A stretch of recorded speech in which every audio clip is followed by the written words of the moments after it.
Bueno, bienvenidos a este nuevo Mates con Historia, espero que estén muy bien. Les deseo un feliz Día de la Madre a todas las seguidoras y suscriptoras que sean madres, a los que siguen Mates con Historia, un saludo a sus respectivas madres en este día, este domingo de octubre, Día de la Madre, al menos acá en Argentina, no sé si es tradición en otros países. Gran repercusión en el video anterior.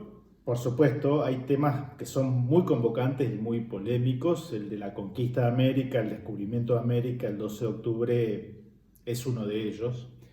Y hoy vamos a hablar de un personaje que es Giuseppe Garibaldi, eh, teníamos pendiente hacer un mates con historia referido a la figura de Garibaldi.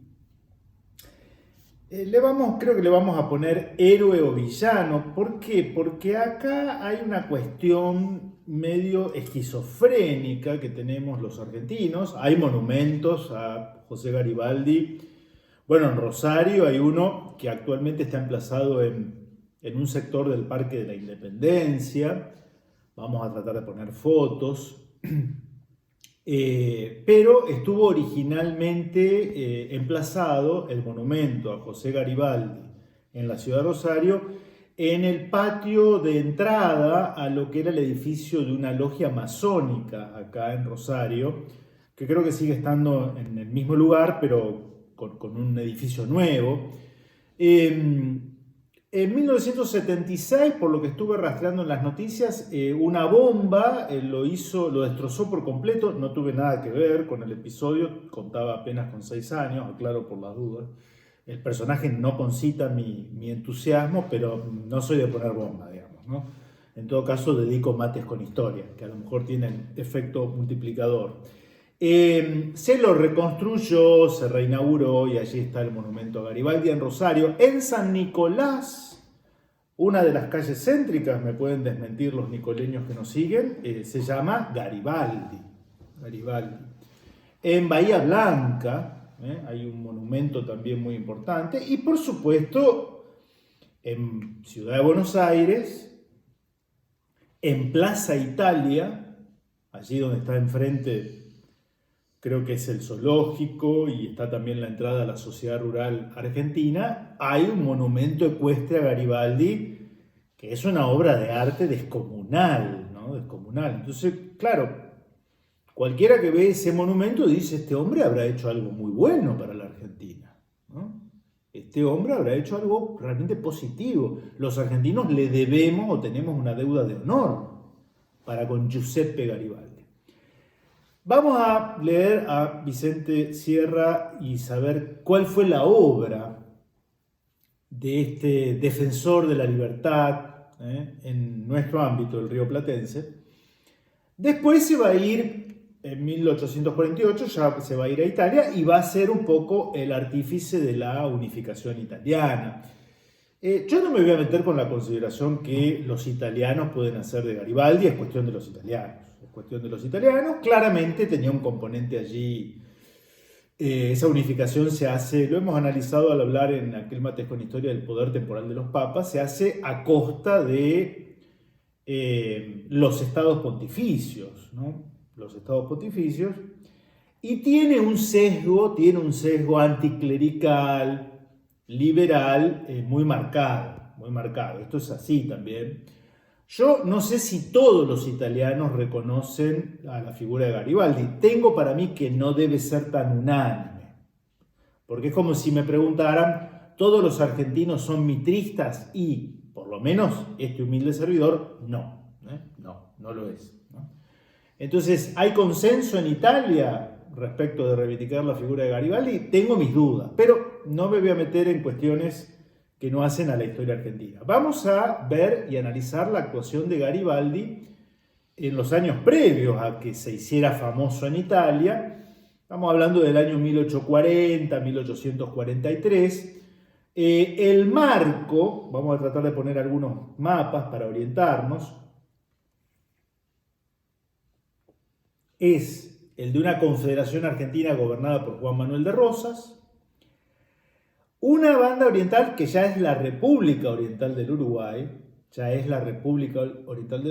en donde hay una guerra civil, al igual que en Argentina, entre unitarios y federales. Los unitarios uruguayos pasan a llamarse colorados, van a ser fuertes en Montevideo, y los federales orientales se van a llamar el Partido Blanco o Partido Nacional, van a ser fuertes, referente Manuel Oribe, el referente unitario el general Fructuoso Rivera,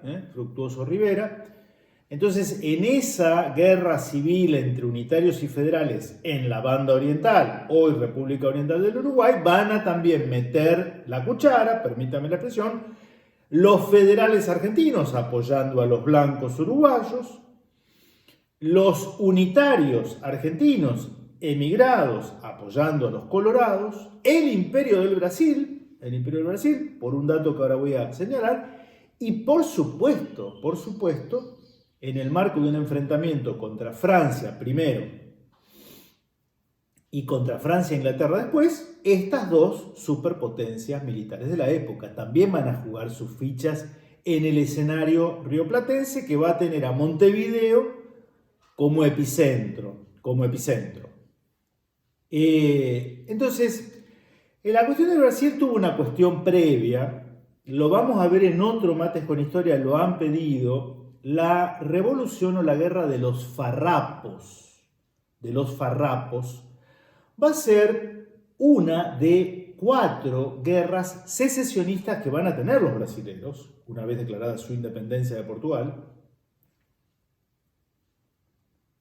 Y los farrapos van a lograr constituir, por espacio de 10 años, la República Riograndense, ¿no? Es decir, el hoy estado de Río Grande do Sul, el sur de Brasil, se va a declarar independiente del Imperio de Brasil, va a prohijar una revolución secesionista, es la de los farrapos.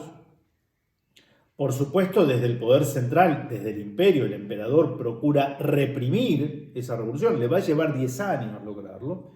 Y acá entran a jugar también las alquimias del poder rioplatense, porque en un momento dado la Confederación Argentina va a fomentar ese separatismo de la República de Río Grande, pero vamos a analizar después, en otra oportunidad, lo que fue esa revolución. Digamos, para comenzar y entender la presencia de Garibaldi en el Río de la Plata, que los farrapos habían firmado un tratado, el Tratado de Cangué, con Fructuoso Rivera, el presidente de la República Oriental del Uruguay, pero parece ser que Fructuoso Rivera tenía fama de venderse al mejor postor, parece que sus convicciones no eran tan firmes como su bolsillo. Esto está lo dicen todos, de un lado, del otro, que siempre ponía precio, ¿no? Fructuoso Rivera. Entonces se había comprometido en un primer momento, a través del Tratado de Cangué, a apoyar a los insurgentes de Río Grande do Sul contra el poder imperial, y después acuerda con el imperio por mejor plata y les cierra la posibilidad a que tuvieran una salida marítima. Y eso es lo que da pie a que este corsario, Giuseppe Garibaldi era un corsario, hay que decirlo con todas las letras, vivía de eso. No hay por qué ocultarlo, digamos, ¿no? Se queda sin, porque iba a venir a ponerse al servicio de la revolución secesionista de los farrapos. Al quedar los farrapos incomunicados con el litoral marítimo en el Océano Atlántico, Garibaldi baja hasta Montevideo y ahí es donde se engancha al servicio del gobierno de Fructuoso Rivera, es decir, de los colorados, los unitarios uruguayos, ¿sí? Y su lucha contra quien era en realidad el presidente constitucional, el general Manuel Oribe. Aquí es donde en Montevideo Garibaldi, vamos a tratar de poner retratos de él, tenía una barba, ¿no? Pelos al viento, después va a tener toda una iconografía de sublevado rebelde, digamos, ¿no? En Montevideo ya empieza a tomar contacto, por ejemplo, con las logias masónicas, una de ellas, curiosamente, con un nombre francés. Bueno, no olvidemos que Francia tutelaba con sus cañones la resistencia de Montevideo respecto del Ejército Nacional. Les Amis de la Patrie, los amigos de la patria, supongo en francés, no conozco ese idioma, pero allí va a tomar contacto con los elementos que lo van a enganchar en esta. Le van a dar un par de embarcaciones, va a formar una flotilla, digamos, y a partir de esta flotilla Garibaldi va a tratar de incursionar por el río Paraná primero, por el río Uruguay después, y tratar de hacer una guerra de desgaste contra la Confederación Argentina. Vamos a leer a Vicente Sierra. Dice, la defección de Rivera echó por tierra el plan del presidente de la República de Piratini, Bento González, se refiere a esta cuestión de los secesionistas de Río Grande, ¿no? Ya que se apoyaba en lo que el oriental se había comprometido a entregar por el Tratado de Cangué. Perdido el litoral, no hubo más remedio que limitarse a la defensa del interior. Ante este hecho, la escuadrilla de los insurgentes, la escuadrilla naval de los insurgentes de Río Grande do Sul, mandada por Giuseppe Garibaldi, abandonó la causa de Río Grande y pasó a Montevideo, desde donde dicho jefe pidió y obtuvo la gracia del imperio y se puso a las órdenes de Rivera, quien lo designó segundo jefe de la escuadrilla a su mando. Este Garibaldi, dice Sierra, ¿no?, que tampoco tiene mucha simpatía por el italiano, llamado héroe de ambos mundos, América y Europa, poco grande, por la masonería y el anticlericalismo, oscuro conspirador massiniano, aventurero, corsario, guerrillero por amor a la libertad y afán de meterse en todas partes, tuvo una larga y poco grata actuación en el Río de la Plata.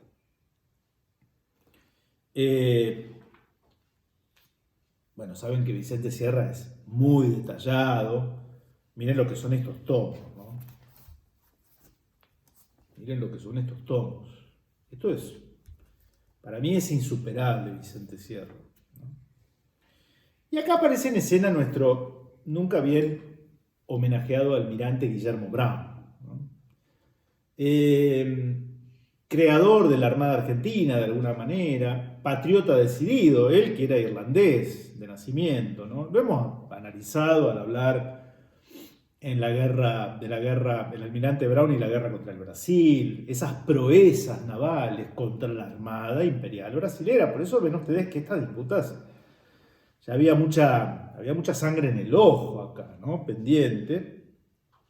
Y hay un punto que Vicente Sierra dice, Brown destruye la escuadrilla de Garibaldi en Costa Brava, ¿no? Costa Brava.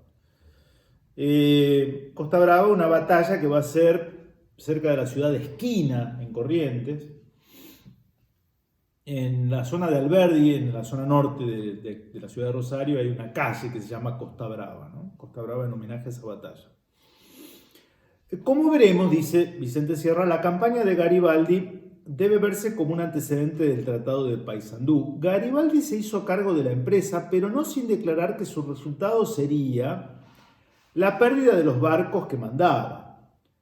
Secretamente preparó una flotilla compuesta por 2 buques que habían pertenecido a la escuadra de alto bordo del ex Comodoro Coe, la barca Constitución, con 20 cañones, y el bergantín Pereira, de 10 cañones, unidos a un tercero más pequeño llamado Libertad.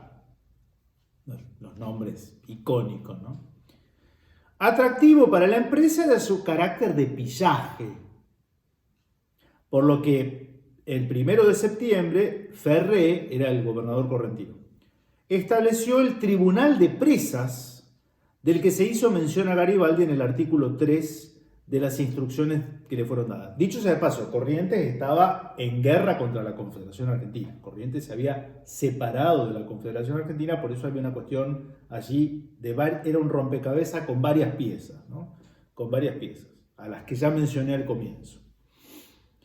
Fíjense lo que nos dice Vicente Sierra, y en esto coinciden todos los autores. Para forzar el paso de Martín García, el paso es la isla de Martín García, allí donde desemboca el río Uruguay en el río de la Plata, ¿no? Esa isla que está más cerca de la costa oriental, pero que en realidad siempre perteneció a la Argentina. Para forzar el paso de Martín García, Garibaldi se valió de un recurso indigno de un militar honorable. En la isla estaba custodiada por tropas de la Confederación Argentina. Garibaldi enarboló en sus navíos la bandera argentina. Cuando los vigías de la isla avistaron los navíos, se sorprendieron por no conocerlos, pero se dejaron engañar por la bandera. Al advertir la maniobra, cargaron sus cañones y lograron averiar a la Constitución, la embarcación con ese nombre. Brown, el almirante Guillermo Brown, alcanzó a oír el cañoneo en Buenos Aires. Era otra época, claramente, ¿no? El sonido. Alcanzó a oír el cañoneo en Buenos Aires, por lo que se puso en marcha a Martín García, donde pudo informarse que la escuadrilla enemiga, que había logrado pasar el Paraná, no estaba en condiciones de ofrecer gran resistencia. En efecto, el viaje de la escuadrilla fue una odisea. Bueno, y va relatando cómo a lo largo, yendo río arriba, fíjense, acá tenemos este libro además tiene este tipo de ilustraciones, ¿no? Acá tenemos una del almirante Brown, no muy conocida, del almirante Brown. Va relatando los actos de pillaje sobre las estancias ribereñas. Garibaldi, el de los monumentos, el mismo de los monumentos que mencionábamos, ¿no?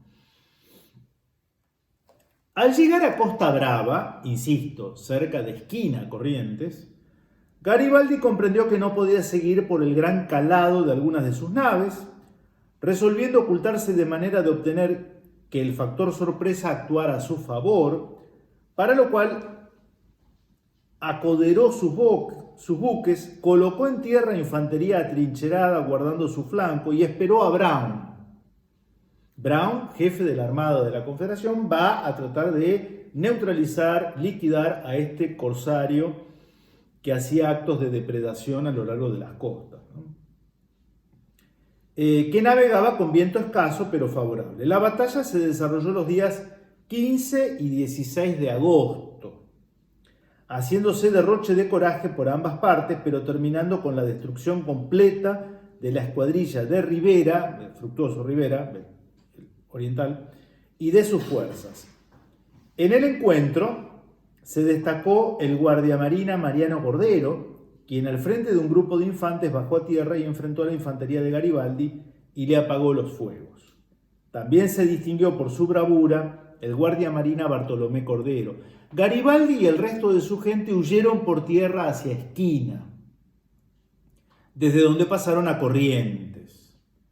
Comunicando su derrota a Ferré, Garibaldi dijo, cita, tanto en el combate como en la destrucción de los buques orientales, los esclavos del déspota, o sea, nosotros los argentinos, han recibido una lección terrible. En realidad el derrotado fue, pero bueno, se ve que tenía esta cosa tana, ¿no? Bien, primera experiencia a lo largo del río Paraná, pero ahora viene lo mejor, porque volvió a Montevideo, el amante de la lucha de la libertad, eso será después en Italia. No estoy queriendo decir que en Italia no se haya convertido en un mártir de la libertad y en un luchador ad honorem, sin cobrar un peso. Acá en el Río de la Plata cobraba a diestra y siniestra. O sea, también está documentado. Había que adornarlo tanto a Fructuoso Rivera como a Giuseppe con varios digamos, remesas de oro y plata, porque de lo contrario no movía. Ya estamos un par de años después, él sigue en Montevideo, de hecho se va a casar en Montevideo con su señora Anita, la famosa. Y ya estamos en pleno conflicto con la armada anglo-francesa, de modo tal que Montevideo es un hervidero de tropas. Ahí los que escasean son los orientales, propiamente dicho, porque son superados en número, esto es una realidad. Tengo muchos suscriptores y seguidores de Mates con Historia de la República Oriental del Uruguay, siempre un saludo afectuoso a ellos. Siempre creo que es mucho más notorio en la banda oriental la dicotomía, la diferencia, el divorcio entre Montevideo y el resto del territorio de lo que es de este lado del Río de la Plata, entre Ciudad de Buenos Aires y provincia de Buenos Aires. Son dos cosas distintas, dos idiosincrasias, dos intereses enfrentados, dos expresiones políticas antagónicas. Entonces, Montevideo es la base de operaciones de la flota interventora anglo-francesa. Allí, por supuesto, va a haber corsarios de todo el planeta, porque se sabe lo que significa esto, esta lucha, en la que hay pocos orientales comprometidos, pocos argentinos comprometidos, hacen falta mano de obra, y hay dinero en abundancia porque hay intereses geoestratégicos para asegurar esa cabeza de playa, ¿no? Esa cabeza de playa. Entonces ya ahora Garibaldi, 2 años después, va a tener a su mando a la famosa Legión Italiana. La famosa Legión Italiana, unos 900 italianos actuando en el Río de la Plata. Y ahora la emprende contra las poblaciones sobre el río Uruguay, ya no el río Paraná, sobre el río Uruguay. Y vamos a ir cerrando. Ustedes siempre tengan presentes esos monumentos, ¿no? La desproporción del monumento ecuestre a Garibaldi, que aparentemente no era un gran jinete, era en todo caso un marino.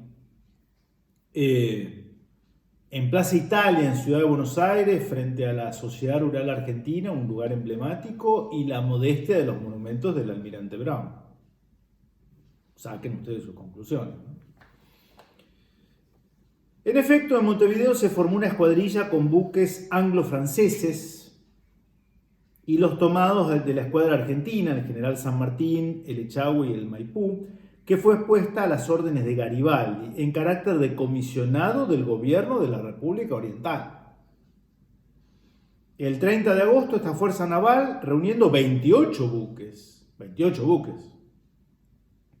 de distinto tonelaje, se presentó en línea de combate frente a Colonia, la ciudad de Colonia, intimando su rendición. Le había dicho que el resto de la banda oriental estaba en posesión de los blancos, ¿sí? Por eso esta armada sale de Montevideo y ataca Colonia. No es que se atacan a sí mismos. Montevideo era el enclave colorado, ¿eh? El resto era dominado por el Partido Blanco. Era jefe de la plaza el coronel Jaime Montoro, quien tenía orden de Oribe de no resistir mayormente la presión de la posesión del puerto, pero sí evitar que penetraran los enemigos en la campaña. Como se negara a rendirse, el 31 fue bombardeada Colonia por los 200 cañones de la escuadra anglo-francesa oriental durante 4 horas, causando grandes daños en la ciudad, que fue tomada tras 2 horas de lucha en tierra. La población fue saqueada, profanados sus templos y las imágenes sagradas, y víctima de insultos la anciana esposa de Lavalleja, el viejo y gran oriental Antonio de Lavalleja, ¿no? Un primor estos liberales, ¿no? Haciendo siempre de la suya una vez que logran controlar una población asediada. El 5 de septiembre, Garibaldi pasó a ocupar la isla de Martín García. El 19 de septiembre desembarcaban a una legua de Gualeguaychú, la gente entrerriana, ¿no? Estamos en el sur, la parte este de la provincia, cayendo por sorpresa en la mañana del día siguiente sobre la población desguarnecida a la que Garibaldi impuso una contribución de guerra. A la ciudad de Gualeguaychú para no entrar y destrozarla. La expedición civilizadora, irónicamente señala Sierra, organizada por quienes actuaban por razones humanitarias, la tiranía del déspota en el Río de la Plata, se dedicó a saquear a los habitantes durante 2 días, robando cuanto tenía de algún valor. Las víctimas, en su mayoría comerciantes italianos, muy curioso esto, ¿no? Sardos, portugueses y españoles denunciaron los latrocinios. Uno de ellos, el sardo de Cerdeña, ¿no?, Antonio Peisano, dijo: me llevaron a la presencia del coronel Garibaldi y me robaron la mayor parte de los efectos de la tienda, cuyo importe asciende a 2.600 pesos. Y aunque reclamé la devolución de ellos al citado Garibaldi, nada se me entregó, contestándome que era un mal que no podía remediar. En la época se dijo que en el reparto Garibaldi se benefició con valores por 30.000 pesos. ¿Cómo habrá sido la cosa que José Luis Bustamante, quien defendió todas las enormidades con tal que fueran contra Rosas, en carta a Rivera, Fructuoso Rivera, del 2 de noviembre le decía, o sea, un unitario, ¿no? Garibaldi saqueó Colonia y Gualeguaychú escandalosamente. No puede contener la gente que lleva. Esta marcha nos desacredita mucho, y mientras no se vean al frente de estas operaciones jefes del país, o sea, nativos, ¿no?, nada adelantaremos. La guerra será interminable. Bien, la escuadrilla de Garibaldi siguió viaje para enfrentar a Paysandú y todas las ciudades de ambos márgenes del río Uruguay, la misma metodología. Llegan incluso a ingresar por el Río Negro y ponen sitio a la ciudad de Mercedes, ¿no?, en la banda oriental. Y Concordia, les leo lo de Concordia. Garibaldi pasó a atacar la ciudad de Concordia, pero las tropas al mando de Eugenio Garzón le obligaron a retirarse. Instalado al sur de dicha población, a fines de octubre entró a modo de saqueo en la ciudad de Salto, apoyado por tropas anglo-francesas. Recuerden los monumentos, ¿sí?, a este hombre. Numerosos vecinos fueron asesinados. La iglesia se convirtió en cuartel, de manera que no se puede hablar de operaciones de bloqueo, sino de guerra de saqueo, aunque hecha en nombre de la civilización y la humanidad. Las consecuencias fueron contraproducentes. El propio Garibaldi, en carta a César Díaz, el 8 de octubre, decía que los orientales estaban cansados de la dominación extranjera. Y sí, no era para menos, ¿no? Extranjeros eran los que invadían, de manera que la resistencia se tuvo como sagrada. Y en fin, cita una carta en el mismo sentido. Vicente Sierra es palabra mayor. Para mí lo más serio que hay en historiografía, documentadísimo hasta en los más mínimos detalles. Por eso yo creo ciegamente en lo que acabo de leer, ¿no? Nunca ha sido refutado. Esta obra tiene 60 años, ¿no? Hay tiempo para refutarla. Jamás lo fue, jamás lo fue. Este fue Giuseppe Garibaldi actuando entre nosotros. Bueno, sabrán ustedes con cuál de las dos palabras quedarse en ese título que hemos puesto, héroe o villano. Que lo haya sido después en su Italia natal, bueno, cuestión de los italianos. Nosotros no nos metemos en eso. Bastante tenemos como para entretenernos con nuestra historia rioplatense. Me parece que esos monumentos tienen un único fin, el hecho de homenajear a un pirata vulgar y silvestre por el solo hecho de haber sido mano de obra militar rentada por los que en ese momento estaban declarándole la guerra y haciéndonos la guerra a los argentinos y a buena parte del pueblo oriental, en lo que llamamos nosotros la Guerra del Paraná. Ustedes tendrán que sacar sus propias conclusiones. En fin, era un personaje al que le debíamos este Mates con Historia. En breve vamos a complementar un poquito este escenario complejo con esto que les mencionaba al comienzo, la revolución o la guerra de los farrapos y la tensión entre el Imperio del Brasil y la Confederación Argentina durante esos años. Les dejo un saludo desde Rosario, espero que estén bien, nos vemos la próxima.